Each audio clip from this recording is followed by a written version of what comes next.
प्रिय विद्यार्थियों, हमारा बायोलॉजी का लेसन नंबर 40 चल रहा है, तो ये कंटिन्यू जारी रहेगा। इसको और आगे बढ़ाते हुए मलेरिया, आज चौथा है मलेरिया।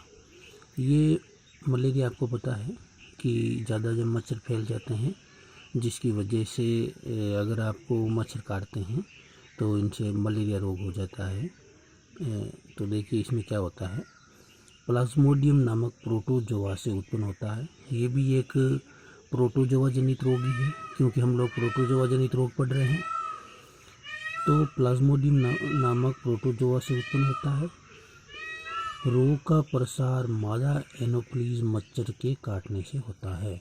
मादा एनोफ्लीज मच्छर जब काटता है तो ये रोग का प्रसार होता है। अब प्लाज्मोडियम का जीवन चक्र देखिए किस तरह से होता है। तब मादा एनोफ्लीज मनुष्य को काटती है। जब मादा एनोफ्लीज मनुष्य को काटती है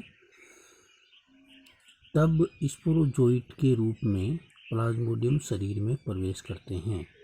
स्पोरोजोइट के रूप में मान लीजिए जैसे वो काटती हैं तो वो रक्त के अंदर लार के रूप में प्रवेश करती हैं। मानव शरीर की यकृत कोशिकाओं व लाल रक्त कणिकाओं में परजीवी गुणन करता है। मानव शरीर के अंदर जाता है रक्त के माध्यम से, फिर यकृत कोशिकाओं और लाल रक्त कणिकाओं पर परजीवी गुणन करता है। गुणन करने का मतलब है इनकी संख्या बढ़ती है, 1 से 2, 2 से 4 और 4 से 8, 8 से 16, इस तरह से ये बढ़ता है। हीमोजोइन बनता है जो कंपकंपी, जैसे हीमोजोइन बनेगा तो हमारे शरीर के अंदर कंपकंपी, ठिठुरन व ज्वर का कारण होता है। हमें एकदम बिल्कुल ठंड सी महसूस होगी, हमें लगेगा ऐसे कि हमारे को बहुत ज़्यादा तेज ज्वर आ गया, बुखार आ गया है, इस तरह से। जब मच्छर संक्रमित मनुष्यों को काटती हैं तो परजीवी मच्छर में गैमेटोसाइट के रूप में प्रवेश कर जाते हैं। संक्रमित मनुष्य को काटती है तब वह परजीवी का आगे का परिवर्धन मच्छर में होता है, और परजीवी का जो परिवर्धन होता है वो आगे मच्छर में होता है। गैमेटोसाइट से युग्मक जनन द्वारा युग्मक बनते हैं, और गैमेटोसाइट की जो क्रिया होती है युग्मक जनन से फिर जोड़े बन जाते हैं, युग्मक जनन बनते हैं, तथा निषेचन से युग्मक का निर्माण होता है, और फिर निषेचन की क्रिया होती है, फिर इसके माध्यम से युग्मक का निर्माण होता है। युग्मनज में विभाजन से पुनः युग्मजन का भी विभाजन होता है, जैसे हमारी कोशिका विभाजन होता है, सूत्री विभाजन होता है, उस तरह से स्पोरोजोइट बनते हैं जो मच्छर की लार ग्रंथियों में प्रवेश करते हैं। स्पोरोजोइट बन के मच्छर की लार ग्रंथियों में प्रवेश कर जाते हैं। जब मच्छर मनुष्य को काटता है तो स्पोरोजोइट उनके शरीर में प्रवेश कर जाता है, और जैसे ही मच्छर मनुष्य को काटेगा तो वो स्पोरोजोइट उनके शरीर में प्रवेश कर जाता है। इस रोग के उपचार के लिए एंटीमनी यौगिक युक्त औषधियों का प्रभाव विशेष लाभ पहुंचाता है। एंटीमनी यौगिक युक्त औषधियाँ लेकर इनके प्रभाव और इनका लाभ होता है। अब देखिए मच्छर का जीवन चक्र देख लीजिए, प्लाज्मोडियम का जीवन चक्र देख लीजिए। सबसे पहले जब मच्छर दूसरे मानव को काटता है तब जीवाणु मानव शरीर में चले जाते हैं। जैसे वो इनको काटेंगे तो वो दूसरे मानव शरीर के अंदर चले जाएंगे रक्त के माध्यम से। फिर वो क्या होता है, परजीवी रक्त द्वारा व्यक्तियों के यकृत में चले जाते हैं। परजीवी रक्त के द्वारा व्यक्तियों के यकृत में चले जाते हैं। फिर देखिए परजीवी यकृत कोशिका अलैंगिक रूप से जनन करता है, कोशिका को फोड़ देता है या रक्त में छोड़ देता है। या तो कोशिका को फोड़ देगा या छोड़ देगा, और अलैंगिक रूप से जनन करता है, बढ़ता ही रहता है। फिर देखिए परजीवी लाल रुधिर कोशिकाओं में अलैंगिक रूप से जनन करता है। अलैंगिक रूप से उन्हें फोड़ देता है और इनके लक्षण भी पैदा होंगे। जबर लक्षण शुरू कर देता है और रक्त कोशिका संक्रमित कर देता है, और यहाँ से आपकी शुरुआत हो जाती है, आपको जबर आने लग जाता है और बिल्कुल आप संक्रमित हो जाते हो। उसके बाद में देखिए लैंगिक अवस्था लाल रुधिर कोशिकाओं में परिवर्तित हो जाती हैं। लैंगिक कोशिकाएं होती हैं जो लाल रुधिर कोशिकाओं में प्रवेश कर जाती है। इसके अंदर यूमरस बनते हैं, नर और मादा। इस तरह से फिर देखिए, मादा मच्छर रक्त आहार के साथ युग्मक जनकों को भी अंदर ले जाती हैं। रक्त आहार के साथ युग्मक जनक जो बनते हैं उनको भी अंदर ले जाती हैं। फिर क्या होता है, निषेचन और परिवर्धन मच्छर के आमाशय में होता है। अब जो निषेचन और परिवर्धन होगा वो मच्छर के आमाशय में होता है। आपको पता है कि मादा एनोफिलीज की जो होता है उनके अंदर जो मलेरिया रोग होता है वो मच्छर की उसाइड कोशिका के अंदर होता है। अब लाला ग्रंथि, ये लार ग्रंथि होती है, जीवाणु होता है। परिपक्व संक्रामक अवस्थाएं आंत्र से निकलकर लार में चली जाती हैं। आंत्र से निकलेगी और फिर लार के अंदर चली जाएगी। इस तरह से ये प्लाज्मोडियम का जीवन चक्र मानव परपोषी के अंदर इस तरह की घटनाएं और ये मच्छर के अंदर ये कार्य प्लाज्मोडियम का जीवन चक्र चलता रहता है। आगे देखिए, फिर उसके बाद में लक्षण। अब इनके लक्षण क्या होंगे, सिर दर्द होगा, जीभ मिचलाएगा, उल्टियाँ होने लगेगी शुरुआती दौर में। बचाव क्या करोगे, मच्छरों को फैलने से रोकना और उन्हें नष्ट करने के लिए डीडीटी व मिट्टी के तेल का छिड़काव करना चाहिए।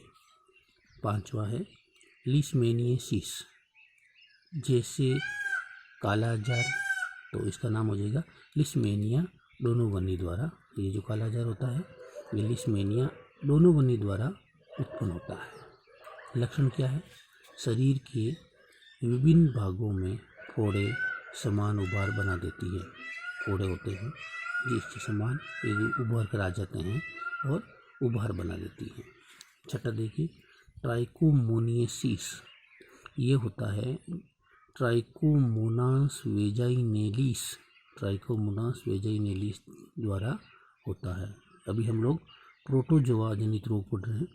यह प्रोटोजोआ महिला की योनि में रहता है, मादा होती है और उनकी वेजाइना के अंदर ये रहता है और योनिशोध रोग कौन सा उत्पन्न करेगा, योनिशोध रोग उत्पन्न करता है। अब इनके क्या लक्षण है, देखिए, महिला की योनि से झागदार पदार्थ विसर्जित होता है। महिला की जो योनि होती है उनसे झाग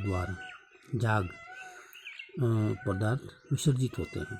योनि में खुजली होती है और जलन भी होती है।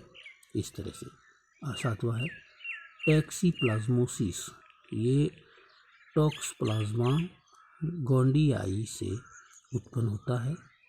लक्षण क्या है, मनुष्य में जालिका, अंतःस्तरीय तंत्र और केंद्रीय तंत्रिका तंत्र की कोशिकाओं में पाया जाता है।